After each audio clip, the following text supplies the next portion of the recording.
बच्चों, आपके सामने 100 शब्द प्रति मिनट गति का डिक्टेशन दे रहा हूँ। Yes, start.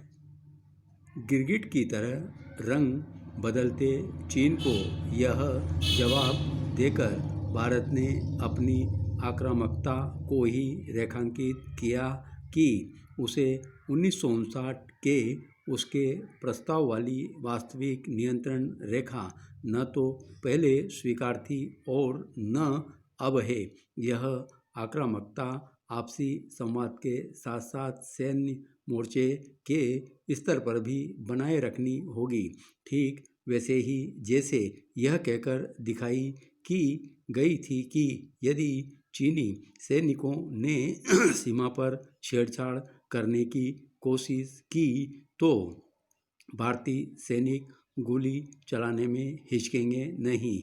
चीन के नए बेसुरे राग को खारिज करना और उसे उसी की भाषा में दो टूक जवाब देना इसलिए आवश्यक था क्योंकि वह इस तथ्य को छिपाकर अपनी बदनीयती ही जाहिर कर रहा है कि वास्तविक नियंत्रण रेखा को लेकर उसने तत्कालीन प्रधानमंत्री जवाहरलाल नेहरू को जो प्रस्ताव भेजा था वह खुद उन्होंने भी ठुकरा दिया था।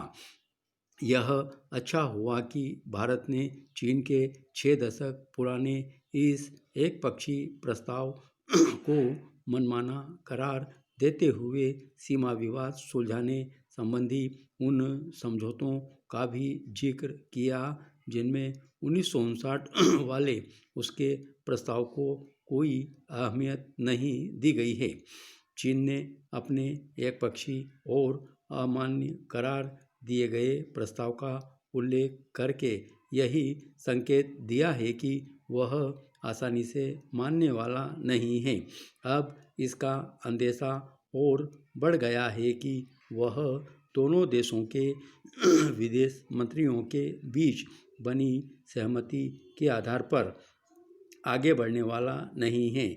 ऐसे में भारत के लिए यह आवश्यक है कि वह कोर कमांडर स्तर की पिछली बातचीत में जो सहमति बनी थी कि दोनों देश सीमा पर और अधिक सेनाएं नहीं भेजेंगे, उससे खुद को बंधा हुआ मानकर न चले। चीन ने पिछले 3-4 माह में जिस तरह सैन्य स्तर पर हुई बातचीत के उलट काम किया है, उससे यही साबित होता है कि उसके इरादे नेक नहीं। उस पर एक क्षण के लिए भी भरोसा नहीं किया जाना चाहिए। वैसे भी धोखेबाजी उसकी पुरानी आदत है। अब तो वह इस मुगालते से भी ग्रस्त है कि हर मामले में दुनिया को उसी की बात को सही मानना चाहिए। ऐसा तभी होता है जब कोई देश अपनी ताकत के घमंड में चूर हो जाता है।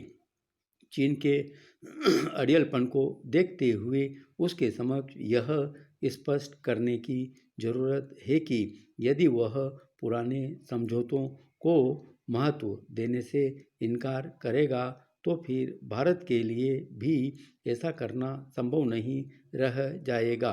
यदि चीन लद्दाख और अरुणाचल पर अपना दावा जताना नहीं छोड़ता तो फिर भारत के लिए भी यही उचित होगा कि वह तिब्बत को लेकर उसके साथ हुए समझौते को खारिज करने के लिए आगे बढ़े।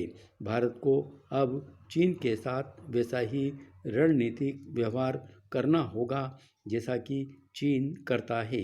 भारत को अब अपनी पुरानी विदेश व रक्षा नीति की तर्ज पर शांति का स्वर साधने के बजाय नई रणनीति अपनानी होगी। पिछले कुछ वर्षों में भारत ने यही किया भी है। धन्यवाद।